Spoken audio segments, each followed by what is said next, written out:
کیا آپ یقین کریں گے کہ ایک شخص جس نے ہمیشہ خود کو اپنی بیوی سے زیادہ سمجھدار اور با اختیار سمجھا، وہی شخص ایک دن اپنی زندگی کے سب سے بڑے الزام کے سامنے بے بس کھڑا تھا؟ اور کیا آپ یقین کریں گے کہ ایک چوری شدہ موبائل نے صرف ایک گھر نہیں بلکہ کئی دلوں کے راز بھی کھول دیے تھے؟ اور وہ عورت جسے سب قصوروار سمجھ رہے تھے، اصل میں وہی سب سے بڑی قربانی دینے والی نکلی۔ بسم اللہ الرحمن الرحیم۔ میرا نام فہد تھا اور میں ایک پرائیویٹ کمپنی میں اکاؤنٹس آفیسر تھا۔ زندگی بظاہر بہت پرسکون لگتی تھی، مگر حقیقت میں میرے اندر ہر وقت ایک عجیب سا دباؤ رہتا تھا۔ دفتر کی ذمہ داریاں، قرضوں کا بوجھ، گھر کے اخراجات اور سب سے بڑھ کر اپنی عزت بچانے کی فکر مجھے اندر ہی اندر کھا رہی تھی۔ میری شادی کو 3 سال گزر چکے تھے۔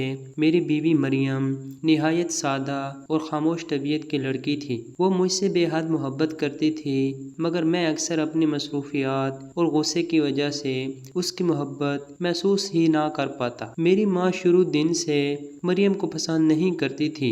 وہ ہر وقت اس میں خامیاں نکالتی رہتی، کبھی کھانے پر طعنے دیتی، کبھی اس کے لباس پر اور کبھی اس کے غریب گھرانے کو لے کر اسے ذلیل کرتی۔ مریم ہر بار خاموش رہتی کیونکہ وہ گھر کو ٹوٹنے سے بچانا چاہتی تھی۔ کئی مرتبہ میں نے اسے رات کے اندھیرے میں تنہا روتے دیکھا، مگر میں نے کبھی اس کے آنسوؤں کی اصل وجہ جاننے کی کوشش نہ کی۔ ایک دن دفتر میں بہت زیادہ مصروفیت تھی۔ کمپنی میں نئے آڈٹ کی تیاری ہو رہی تھی۔ سب ملازمین پریشان تھے۔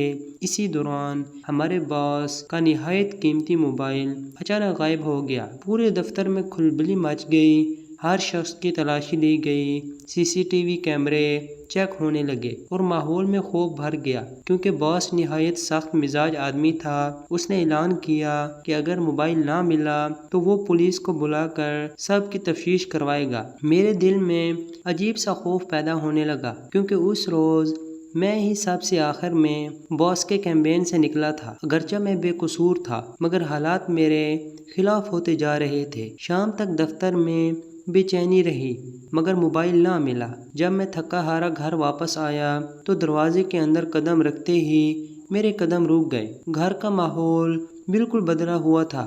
میری ساس اور سسر ڈرائنگ روم میں بیٹھے تھے۔ ان کے سامنے بڑے بڑے بیگ رکھے تھے۔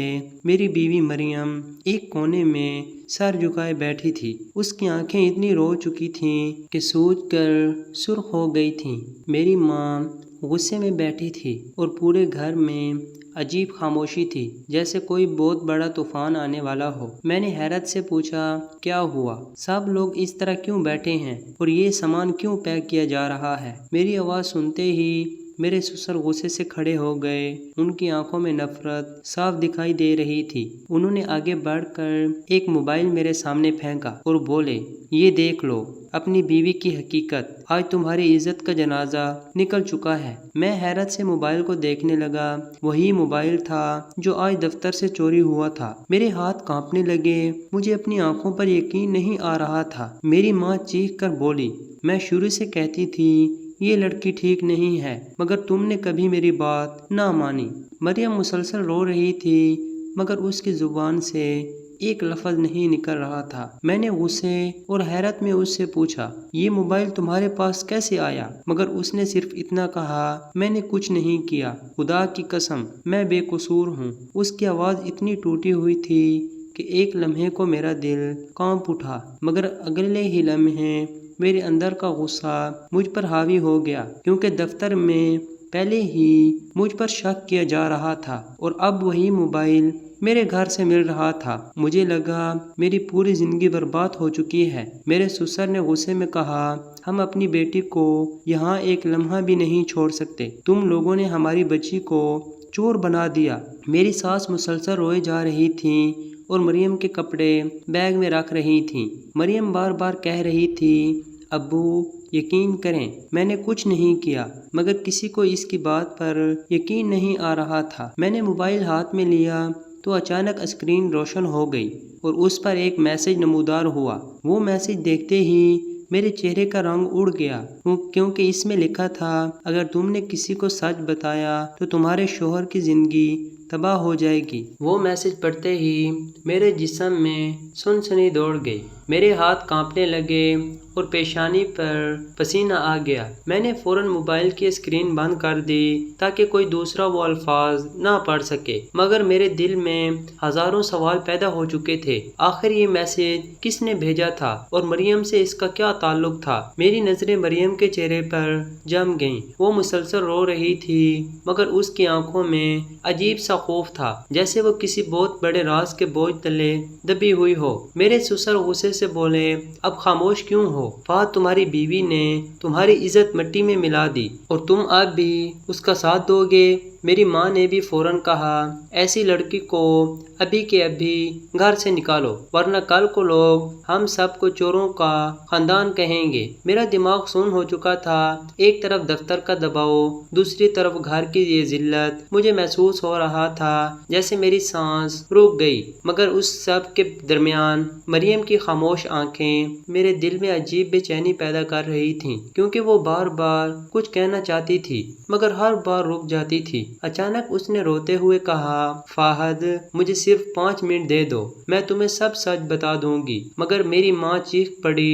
اب کون سا نیا ڈرامہ کرے گی یہ لڑکی؟ میں نے پہلی بار اپنی ماں کو خاموش رہنے کا کہا تو پورا کمرہ حیرت میں ڈوب گیا، کیونکہ میں نے کبھی ان کے سامنے اونچی آواز میں بات نہیں کی تھی۔ میں مریم کو لے کر اپنے کمرے میں چلا گیا۔ دروازہ بند ہوتے ہی وہ پھوٹ پھوٹ کر رونے لگی۔ اس کی حالت ایسی تھی جیسے کئی دنوں سے خوف میں زندہ ہو۔ میں نے سخت لہجے میں پوچھا، سچ بتاؤ، یہ سب کیا ہے اور وہ موبائل تمہارے پاس کیسے آیا؟ مریم نے آنسو صاف کرتے ہوئے کانپتی آواز میں کہنا شروع کیا، آج دوپہر ایک انجان نمبر سے میرے پاس کال آئی۔ اس آدمی نے کہا، اگر تم اپنے شوہر کو بچانا چاہتی ہو تو فوراً گھر کے باہر آؤ۔ میں بہت ڈر گئی کیونکہ اس نے تمہارا نام لیا تھا۔ جب میں باہر گئی تو ایک شخص گاڑی میں بیٹھا تھا۔ اس نے مجھے یہ موبائل دیا اور کہا، اسے چھپا دو ورنہ تمہارے شوہر پر چوری کا الزام لگ جائے گا۔ میں نے انکار کیا، مگر اس نے کہا، تمہارے شوہر نے کمپنی کے پیسوں میں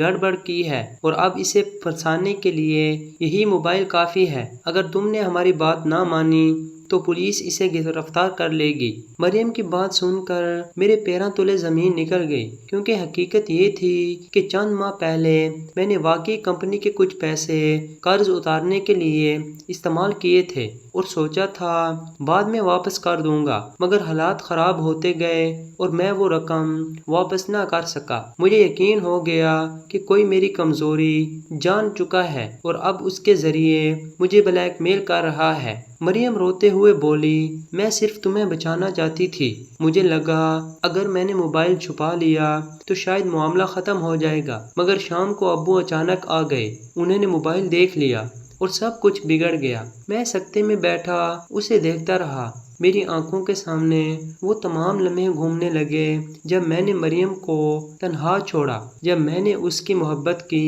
قدر نہ کی اور جب میں نے اپنی غلطیوں کا بوجھ اس پر ڈال دیا۔ باہر ڈرائنگ روم میں اب بھی سب لوگ غصے میں بیٹھے تھے، مگر اس کمرے میں پہلی بار مجھے احساس ہو رہا تھا کہ اصل مجرم شاید میں خود ہوں۔ اس رات میری زندگی کا ہر غرور ٹوٹ چکا تھا۔ میں بستر پر بیٹھا چھت کو دیکھ رہا تھا اور مریم خاموشی سے کمرے کے کونے میں بیٹھی تھی۔ اس کی آنکھیں سوج چکی تھیں، مگر وہ اب بھی میرے لیے فکر مند تھی، حالانکہ سب سے زیادہ ظلم اسی پر ہوا تھا۔ میرے دل میں عجیب جنگ چل رہی تھی، ایک طرف اپنی عزت بچانے کی فکر تھی اور دوسری طرف یہ احساس کہ میری غلطیوں کی سزا ایک بے قصور عورت بھگت رہی ہے۔ صبح ہوتے ہی دفتر سے کال آ گئی۔ باس نے مجھے فوراً بلایا۔ میں جانتا تھا اب فیصلہ کن وقت آ چکا ہے۔ میں نے تیار ہوتے ہوئے مریم کی طرف دیکھا۔ وہ دھیمی آواز میں بولی، ڈرو مت، اللہ سب بہتر کرے گا۔